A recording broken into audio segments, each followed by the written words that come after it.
అందరికీ కూడా పేరు పేరున ఒక ఇద్దరు ఎవరైనా మర్చిపోతే మరి క్షమించాలి. అందరికీ పేరు పేరున ధన్యవాదాలు తెలియజేసుకుంటూ ఈ మండల సమావేశాల ముఖ్య ఉద్దేశం కాంగ్రెస్ పార్టీ 6 గ్యారెంటీల పేరు మీద తెలంగాణ ప్రజల్ని ఏ రకంగా మోసం చేస్తుందనేది ముఖ్యము. కాబట్టి దాన్ని ప్రజల్లోకి తీసుకెళ్ళాలి. రుణమాఫీ అని చెప్పి 1,00,000 లోపు వాళ్ళందరికీ రుణం మాఫీ చేస్తా అని చెప్పి 2,70,000 మంది పట్టాపాసుదారులు ఇందూరు జిల్లాలో ఉన్నారు. అందులో నుంచి 41,000 మందికి మాత్రమే 225 కోట్ల రూపాయల మాఫీ చేయడం అవుతుంది. అంటే కేవలం కాలయాపన చేసుకున్నందుకు కుటుంబం అని అంటున్నాడు, అందులో ఇదంటారు. ఇంకా చాలా సొసైటీల నుంచి నాకు కంప్లైంట్లు వస్తున్నాయి. సార్ మా సొసైటీలో పలానా డేట్ రోజు లోన్ తీసుకున్నాం, సొసైటీ వాళ్ళు అప్డేట్ చేయకపోవడం వల్ల మా లోన్ రాలేదు, కుటుంబంలో ఇద్దరు పేరు మీద ఉంటే అది ఇంకా శాంక్షన్ కాలేదు. చాలా అంటే 2,75,000 మంది ఎవరైతే పట్టాదారు పాస్బుక్లు ఉన్నాయో, భూమి ఉన్న వాళ్ళు ఉన్నారో వాళ్ళందరూ కూడా లోన్కి ఎలిజిబుల్. గతంలో టీఆర్ఎస్ ప్రభుత్వం కూడా ఇట్లనే మోసం చేసి 2,75,000 మందిలో వాళ్ళు 97,000 మందికి ఇచ్చారు. వాళ్ళు 490 కోట్ల రూపాయలు ఇచ్చారు, వీళ్ళు 225 కోట్లు ఇచ్చారు. అంటే కేవలం కాలయాపన చేసేందుకు తప్ప ఇది వేరే ఉద్దేశం కాదు. ఇది ప్రజలకు తీసుకెళ్లాలి ముఖ్యంగా. ఎందుకంటే ఈరోజు 2,75,000 మంది పట్టాదారు పాస్బుక్లలో 41,000 మందికి వచ్చింది, ఇంకా 2,34,000 మందికి రాలేదు. ఆ 2,34,000 మందిలో మన మండలంలో, మన గ్రామంలో, మన బూత్లో కూడా ఉంటారు. రాని వాళ్ళ దగ్గరికి వెళ్ళి ఈ వచ్చే 5వ తారీఖు నాడు, వచ్చే సోమవారం కాక ఆ సోమవారం ఏదైతే పెద్ద ఎత్తున ఈ జిల్లాలో ఎలిజిబుల్ ఉన్న ప్రతి పర్సన్ పేరు మన జిల్లా కలెక్టర్కి సమర్పించాల్సిన అవసరం ఉంది. కాబట్టి ఇది చాలా ముఖ్యమైన విషయం. రెండో విషయం, నిన్ననే ముఖ్యమంత్రి పంచాయతీరాజ్ యొక్క రివ్యూ చేస్తూ లోకల్ బాడీ నిర్వహిస్తా అని చెప్పి చెప్పడం జరుగుతుంది. కాబట్టి ఇవి రెండింటి కూడా సైమల్టేనియస్గా చేసుకుంటుంది. లోకల్ బాడీ రిజర్వేషన్లు ఆగస్ట్ 1 దాకా ఓటర్ లిస్టు ఫైనల్ అవుతుంది. కాబట్టి జాగ్రత్తగా ఓటర్ లిస్టులో మన వాళ్ళందరి పేర్లు ఉన్నాయా లేదా చూసుకోవాల్సిన యాడ్ చేసుకోవచ్చు. డిలీషన్ ఎవరైనా లేని వాళ్ళ పేర్లు కూడా మీరు డిలీట్ చేసే అవకాశం ఉంది. కాబట్టి జాగ్రత్త కూడా మన సానుభూతి పరులు ఊర్లో ఉన్న వాళ్ళందరూ ఓట్లు వచ్చినాయా లేదా చూసుకోవాల్సిన అవసరం ఉంది. ఎందుకంటే పార్లమెంట్ ఎలక్షన్లో, అసెంబ్లీ ఎలక్షన్లో నిజామాబాద్ అర్బన్లో ఉన్న కొంతమంది రూరల్ ఏరియాకి వస్తారు లోకల్ బాడీ ఎలక్షన్లలో. కాబట్టి చాలా జాగ్రత్తగా మీరు అబ్జర్వ్ చేసుకోవాల్సిన అవసరం ఉంది. మన కాని ఓటు, మన ఫేవర్ కాని ఓటును తీపించుకోవాల్సిన అవసరం ఉంది. మనకుండే ఓటును, ఫేవర్ ఉన్న ఓటును మనం చేర్పించుకోవాల్సిన అవసరం ఉంది. ఈ రెండు మీరు ఆలోచించుకోవాల్సిన అవసరం ఉంది. మూడోది, ఆగస్ట్ ఫస్ట్ వీక్ అయిన తర్వాత నిన్న రివ్యూలో జరిగింది, మీడియా సాధనాల ద్వారా వచ్చింది. నాకు తెలిసినంత వరకు కొంతమంది పరిచయం ఉన్న ఐఏఎస్ ఆఫీసర్ చర్చించినంత వరకు ఏంటి అంటే, ఆగస్ట్ ఫస్ట్ వీక్లో ఓటర్ లిస్ట్ రాగానే దాన్ని బీసీ కమిషన్ దగ్గరికి పంపిస్తారట, బీసీ రిజర్వేషన్ చేస్తారట. ఒక దిక్కు కాంగ్రెస్ పార్టీ కామారెడ్డి డిక్లరేషన్లో 48% బీసీలకు ఇస్తా అని చెప్పింది. మరి నిలబెట్టుకుంటుందా, నిలబెట్టుకోదో రేపు పొద్దున తెలుస్తుంది. ఏం చేస్తాడో ఏం చేయడో తెలియదు, రిజర్వేషన్లు ఏమొస్తాయో తెలియదు. కానీ దర్పల్లి రిజర్వేషన్, ఇప్పటికున్న రిజర్వేషన్ చాలా బాగున్నాయి దర్పల్లిలో. కాబట్టి మీరు మెంటల్గా ప్రతి గ్రామంలో, మన గ్రామంలో దయచేసి నేను ఇక్కడ ఒక విజ్ఞప్తి చెప్తున్నా, రామరాజ్యం రావాలంటే పార్లమెంట్ మెంబరు, అసెంబ్లీ మెంబర్ గెలిస్తే రాదు.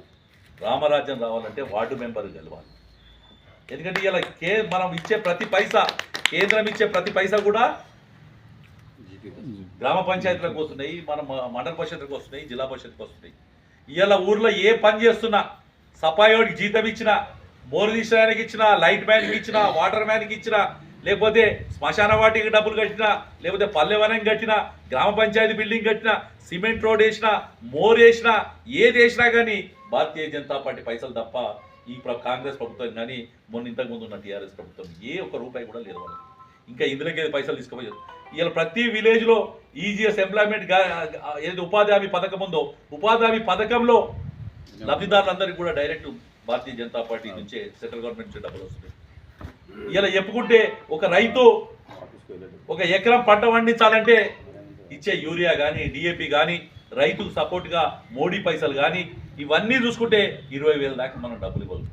చెప్పుకోవాలి, ఆకలి అయితే అడగండి అమ్మాయిని అన్నం పెట్టదు. మనం చేసే పనులు మనం ఏం చేసింది బీజేపీ అని చెప్పుకోవాల్సిన పరిస్థితి మనం తీసుకురావాల్సిన అవసరం ఉంది. ఇవాళ నిన్న బడ్జెట్ పెట్టిరు, బడ్జెట్లో 3 లక్షల కోట్లు పెడితే కేంద్ర ప్రభుత్వాన్ని 1 లక్ష కోట్లు, కేంద్ర ప్రభుత్వాన్ని 1 లక్ష కోట్లు. ఇది కాకుండా మన గ్రామ పంచాయతీకి డబ్బులు, మన మండల పరిషత్ డబ్బులు, మన జిల్లా పరిషత్ డబ్బులు, ఈ రోడ్డు కూడా దర్పల్లిలో కూడా నేను దర్పల్లి ఇందల్వాయిలోకి చెప్తున్నా నేను, ఈ రోడ్ ఏదైతే ఉందో దీన్ని మనం జాతీయ రహదారి కింద మనం ఇందల్వాయి నుంచి అటు కమర్పల్లి మోడతాడు వరకు కూడా పాల్కొండ నియోజకవర్గంలో వరకు కూడా పెద్ద రోడ్డు కూడా చేసుకునే అవకాశం ఉంది మనకు.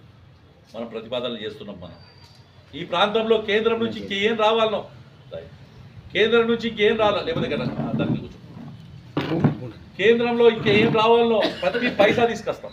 కానీ కేంద్రం ఇవాళ నరేంద్ర మోడీ మొన్నటి దాకా 4 కోట్ల ఇల్లు కట్టాడు, ఇంకా 3 కోట్ల ఇల్లు కడతా అని చెప్పాడు.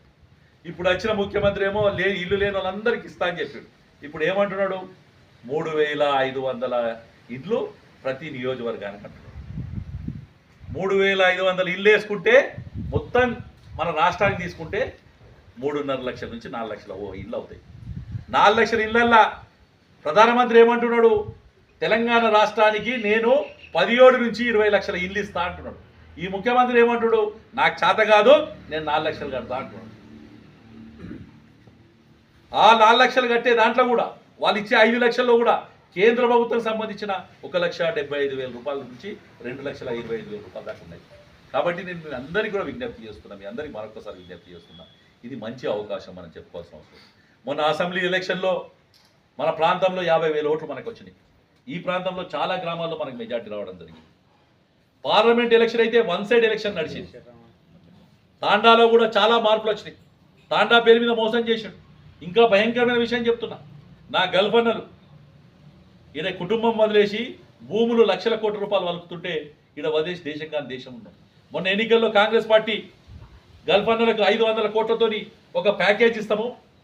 ఎవరైతే గల్ఫన్న అడిగింది ఏంటి, అలా ఇంట్లో పోషించమన్నారా, ఉద్యోగం ఇవ్వమన్నాడా, లేకపోతే వీసాకు పైసలు కట్టమన్నాడా, ఫ్లైట్ టికెట్ పైసలు, ఇదేం అడగలే గల్ఫన్న. గల్ఫన్న అడిగింది ఏంది, దురదృష్టవశాత్తు లేకపోతే అక్కడ ఎవరైనా ఏజెంట్ చేతిలో మోసపోతే, లేకపోతే కంపెనీ చేతిలో మోసపోతే మా కుటుంబాలు రోడ్డు మీద పడకుండా ఆదుకోమన్నాడు. ఏదైనా అనారోగ్య కారణం వల్ల, యాక్సిడెంట్ వల్ల చనిపోతే, లేకపోతే అనారోగ్యం గురైతే ఆ కుటుంబాన్ని ఆదుకోమని చెప్పిండు. ఇవి 2 డిమాండ్లు కనపడినది. ఇలా మాట్లాడుతూ నేను ఇన్ని లక్షల కోట్ల బడ్జెట్ పెట్టినా, అన్ని లక్షల కోట్ల బడ్జెట్ పెట్టి 500 కోట్లు ఇవాళ ఇచ్చే పరిస్థితి లేదు. మంచి మా ఇప్పటికి షెర్ల చుక్క నీళ్ళు రాలే, యాడ అలుగులు వారలే, కాలువలు వారలే, గ్రౌండ్ వాటర్ పెరగలే. కానీ వర్షం చినుకులు వర్షం పడుతుంది కాబట్టి మక్కలు పెసర్లు ఎవరు వేసుకున్నోడికి బతాయి తప్ప భవిష్యత్తులో తాగుదామంటే వచ్చే కాలం ఉంటే చాలా ప్రాబ్లం అయిన కాలం ఉంది. కాబట్టి ఈ ప్రభుత్వం ఇచ్చింది లేదు. గల్ఫ్ అన్నలు మోసం చేసింది కాబట్టి మన గ్రామాలలో చాలామంది గల్ఫ్లు ఉంటారు. భారతీయ జనతా పార్టీ నిజాయితీగా ఉన్న కార్యకర్తలు ఉన్న పార్టీ, నిజాయితీగా ఉండే పార్టీ. మనకి 2 శాసనసభ్యులు ఉన్నారు, నేను జిల్లా అధ్యక్షుడిగా నేనున్నాను, మన పార్లమెంట్ సభ్యుడు ఉన్నాడు. మీకు అందరికీ కూడా అందుబాటులో ఉంటాం. స్థానిక సంస్థ ఎలక్షన్లో వార్డు మెంబర్లు, సర్పంచులు, ఎంపీటీసీలు, వైస్ ఎంపీపీలు, ఎంపీపీలు, జడ్పీటీసీలు అందరికీ పోస్టులు చేసుకునే అవకాశం ఉంటుంది. కానీ ఒకరినొకరు కాలు గుంచుకొని కప్పల్లాగా మాత్రం వివరించకండి. అన్ని మండలాలు ఇదే చెప్తున్నా, దర్పల్లి మండలం కూడా ఇదే చెప్తున్నా నేను. కాబట్టి మీ అందరికీ మరొకసారి విజ్ఞప్తి చేస్తున్నాను. ఇవాళ మొన్న పార్లమెంట్ ఎలక్షన్లో ధరంపూర్ అరవింద్ గారు నిలబడ్డప్పుడు ఈ జిల్లాలో అత్యధికమైన మెజార్టీ వచ్చినప్పుడు ఆ పేరు నాకు వచ్చింది జిల్లా అధ్యక్షుడు. అలాగే నీ గ్రామంలో సర్పంచ్ గెలిచినా, ఎంపీటీసీ గెలిచినా నీ గ్రామంలో ఆ పేరు గ్రామ శాఖ అధ్యక్షుడికి వస్తుంది. అలాగే మండల పరిషత్ గెలిస్తే మండలాధ్యక్షుడికి మిగతా టీం వస్తుంది. కాబట్టి దాసి అట్లా కూర్చోండి దగ్గర. కాబట్టి నేను మీ అందరికీ కూడా విజ్ఞప్తి చేస్తున్నా, ఇది ఒక మంచి అవకాశము. అన్న ఆడద్దన్న ఈడ నాకు ఎవ్వరు చుట్టాలు లేదు చెప్తున్నా. కాషాయ కండువా కప్పుకొని పార్టీ గెలిచే క్యాండిడేట్ పెట్టుకుందాం. నేను ఏ రోజు కూడా చెప్తున్నా, పార్టీ గెలిచే క్యాండిడేట్ ఉంటేనే మనం గెలుస్తాము. కాబట్టి దయచేసి అర్థం చేసుకోవాల్సిందిగా భారతీయ జనతా పార్టీ కార్యకర్తలకు విజ్ఞప్తి చేసుకుంటాం. ఇది ఒక సువర్ణ అవకాశం పార్టీకి. మీకు కింది స్థాయి నుంచి ఇయ్యలున్న వాతావరణం చాలా మంచి వాతావరణం ఉంది ఇవాళ మన దగ్గర. దర్పల్లి కానీ, సిరికొండ కానీ, ఇందల్వాయి కానీ, డిచ్పల్లి కానీ, జక్రాన్పల్లి కానీ, మోపాల్, నిజామాబాద్ మండలాల్లో కార్పొరేషన్లో ఎలక్షన్లో ఓడిపోతా ఉంటేనే 110 పోలింగ్ బూత్లలో మనకి మెజార్టీ వచ్చింది అసెంబ్లీ ఎలక్షన్లో. నిన్న 270 పోలింగ్ బూత్లలో మెజార్టీ వచ్చింది, 290. ఆ 23 కూడా ఈ దేశాన్ని వ్యతిరేకించేటోడో ఈ దేశాన్ని కాదనుకునేటోడు బూత్లలోనే తక్కువ వచ్చినాయి తప్ప మిగతా 270 పోలింగ్ బూత్లలో మెజార్టీ వచ్చింది. కాబట్టి దయచేసి